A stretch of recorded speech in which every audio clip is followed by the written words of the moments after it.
नमस्कार, स्वागत है आपको मेरे साथ यानी रेशमा कौर के साथ और आप देख रहे हैं करंट न्यूज। सावन का महीना शुरू हो चुका है और कोई भगवान भोलेनाथ से अपने सुखी जीवन की कामना और अपने पापों के लिए क्षमा मांगने के लिए न जाने कई तरह के प्रयत्न करता है, लेकिन कुछ ऐसे पाप भी हैं जिसके लिए भगवान भोलेनाथ कभी माफ नहीं करते। त्रिदेवों में सबसे सर्वश्रेष्ठ है महादेव, जिनकी पूजा पूरी सृष्टि करती है। भगवान शिव जब प्रसन्न होते हैं तो वो भोलेनाथ हैं, लेकिन अगर उन्हें क्रोध आता है तो प्रलय आ जाती है। इसलिए इंसान को हमेशा वो काम करने चाहिए जो सही मायने में सही हो और उसमें पाप की जरा सी भी भागीदारी ना हो, वरना महादेव आपको कभी माफ नहीं करेंगे। शास्त्रों में भी कुछ ऐसी बातें बताई गई हैं जो कम पाप के दायरे में आती हैं, लेकिन उन्हें वर्जित बताया गया है। इन पापों को महादेव कभी माफ नहीं करते। शिव पुराण में कार्य, बात व्यवहार और सोच समझकर किए गए पापों का वर्णन है, जिसे शिव जी कभी माफ नहीं करते।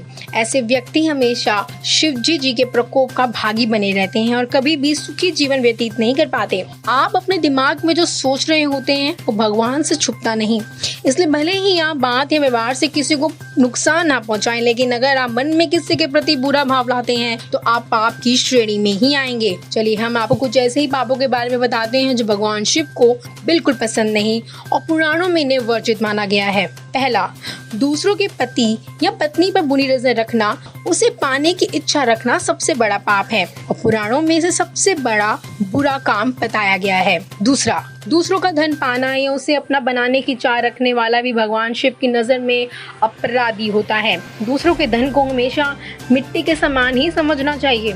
तीसरा, किसी भी निर्दोष या कमजोर को कष्ट देना, उसे नुकसान पहुंचाना या उसका धन लूटना, उसके कामों में बाधा लाने की योजना बनाना या किसी ऐसी सोच को बढ़ावा देना, शिव जी की नजरों में वह इंसान भी गिर जाता है और उसे माफी नहीं मिलती।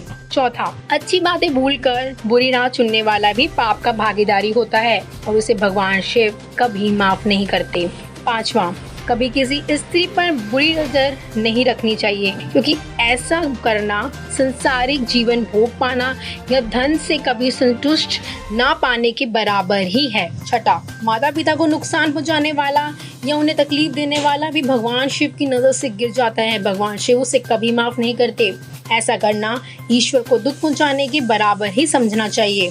ये कुछ ऐसे पाप है जो अब तक हम जाने अनजाने में करते आए हैं या करने की कोशिश करने में होते हैं, लेकिन हमें इसका वास्तविक रूप या इसकी वास्तविक पहचान नहीं पता होती।